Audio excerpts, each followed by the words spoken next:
평균과 반차. 여기서 반차라는 말은 사전에는 없는 단어예요. 제가 그냥 만든 단어예요. 차이의 절반이라는 뜻입니다. 반원, 원의 절반, 반구, 구의 절반, 반지름, 지름의 절반, 반차, 차이의 절반.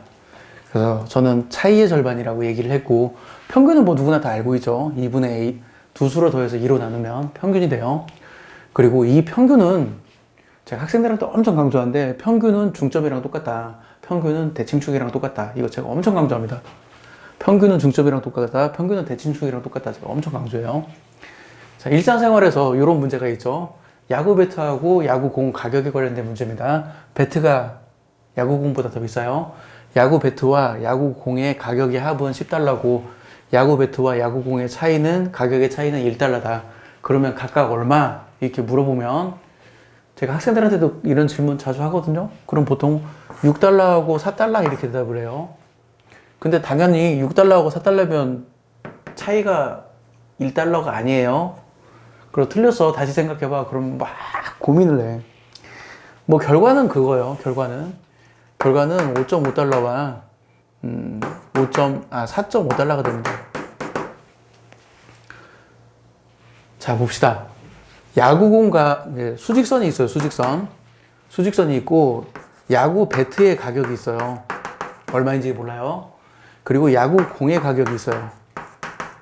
얼마인지는 몰라요. 근데 야구공과 야구 배트의 합이 10달러라고 하면 이것을 2로 나누면 평균이 나오잖아요. 그리고 평균은 중점입니다. 이 둘의 한가운데. 그래서 야구공의 가격과 야구 배트 가격의 중점이 5달러인 거예요. 그리고 야구 배트와 야구공의 가격의 차이가 1달러죠. 그러면 가격의 차이의 절반. 그러니까 1달러의 절반이니까 반차가 2분의 1달러예요. 그러니까 이 길이가 2인데 길이의 절반. 이게 2분의 1이죠. 이게 2분의 1이에요. 0.5예요.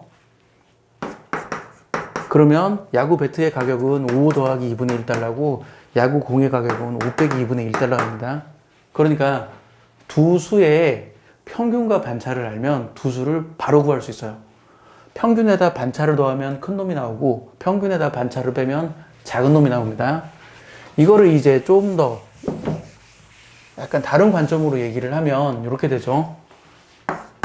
중학교 2학년 연립방정식 단원을 보면 두 수의 합이 A야. 두 수의 차가 B야. 자, 이 연립방정식을 풀어라. 연립방정식, 중학교 2학년 연립방정식 단원 문제를 풀다 보면 이런 형태의 연립방정식이 은근히 자주 나와요. 그러면 좌변은 좌변끼리 더하고 우변은 우변끼리 더하면 2x는 a 더하기 b가 되어서 x는 뭐가 되냐면 a와 b의 평균이 됩니다.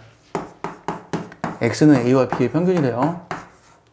그리고 y는 뭐가 되냐면 윗식에서 아래식 빼면 2y는 a 빼기 b가 나와서 a와 b의 반차가 돼요.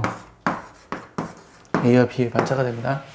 그래서 이런 유의 연립방정식은 x는 a와 b의 평균, y는 a와 b의 반차 이렇게 되고요. 이거는 아까 제가 수직선으로 얘기를 했죠. 수직선으로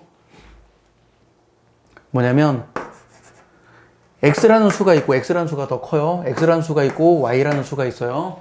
그럼 x 더하기 y가 a라는 말은 x 더하기 y의 절반, 즉 평균이 2분의 2라는 말이고 평균은 중점이라는 얘기입니다. 제가 학생들한테 정말 강조해요.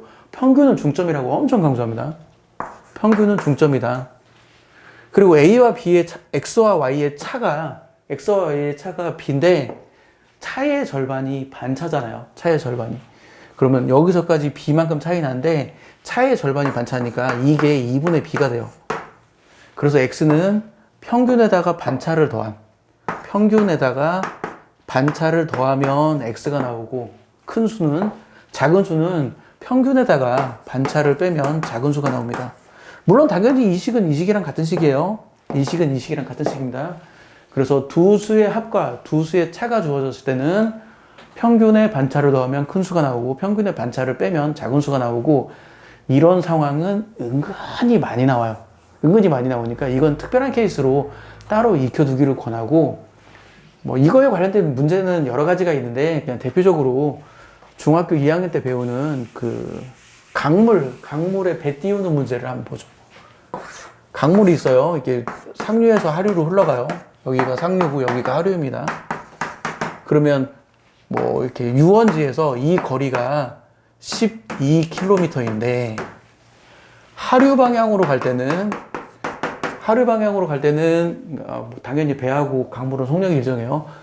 하류 방향으로 12km를 내려갈 때는 시간이 2시간 걸리고 상류 방향으로 강을 거슬러 올라갈 때는 시간이 3시간 걸린다. 그러면 배의 속력과 강물의 속력을 구하라. 이런 류의 문제를 보면 배의 속력을 x, 강물의 속력을 y라고 하면 하류로 내려가면 배의 속력과 강물의 속력이 합쳐지잖아요. 그러면 12km를 가는데 2시간이 걸린대. 그러면 12km를 가는데 2시간 걸리면 속력이 시속 6km잖아요. 그러니까 배의 속력과 강물의 속력을 합하면 시속 6km가 나오고, 그리고 상류로 거슬러 올라가려면 배의 속력에서 강의 속력을 빼야죠. 근데 12km를 가는데 3시간 걸린다고 하면 12km를 3시간 걸린다고 하면 속력이 시속 4km가 되죠. 그래서 이게 4km가 나옵니다. 이렇게. 그러면 두 수의 합이 6이고 두 수의 차가 4야? 그러면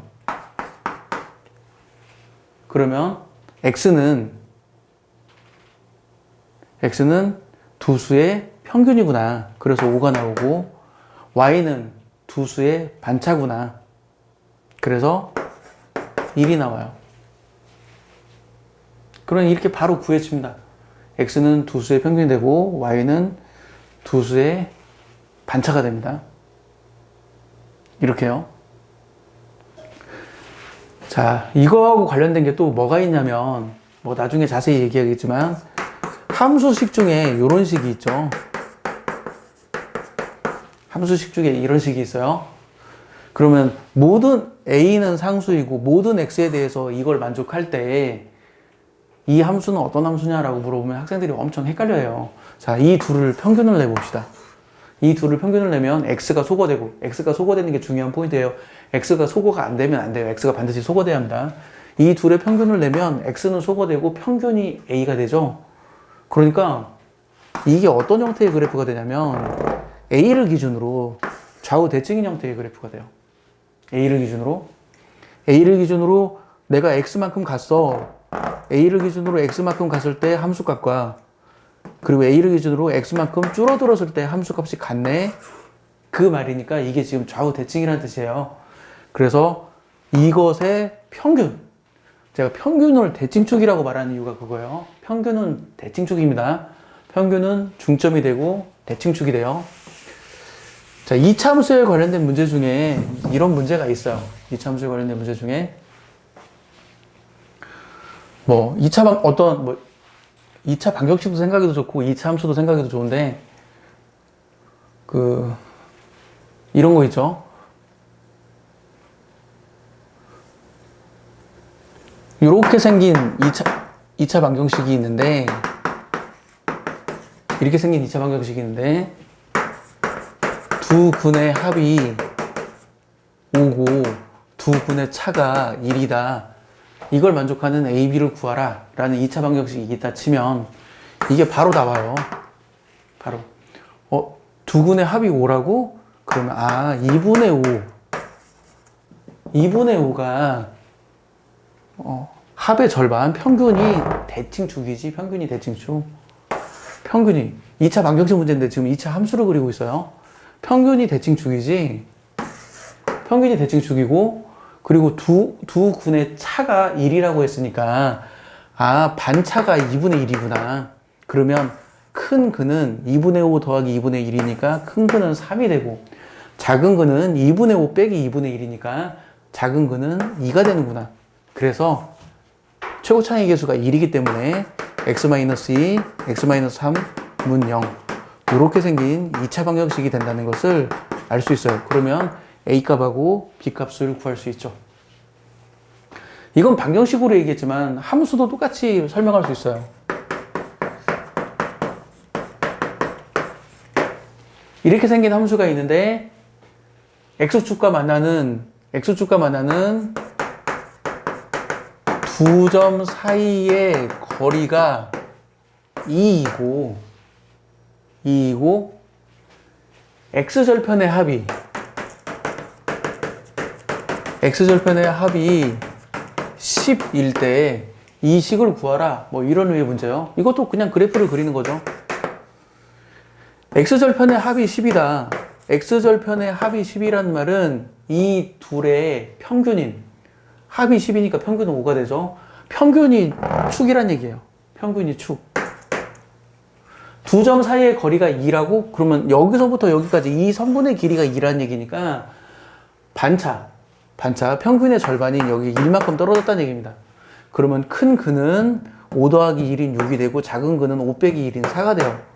그러면 여기 최고 차이 계수가 1이니까 이 2차 방정식은 이 2차 함수는 이렇게 생겼고 이걸 전개하면 x제곱 빼기 10x 더하기 24가 나와서 a값하고 b값을 구할 수 있습니다.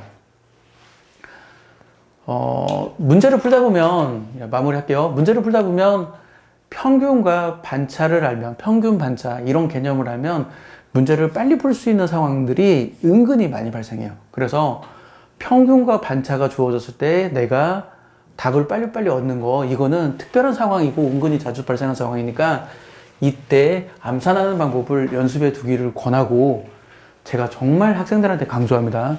평균은 중점이다. 평균은 대칭축이다.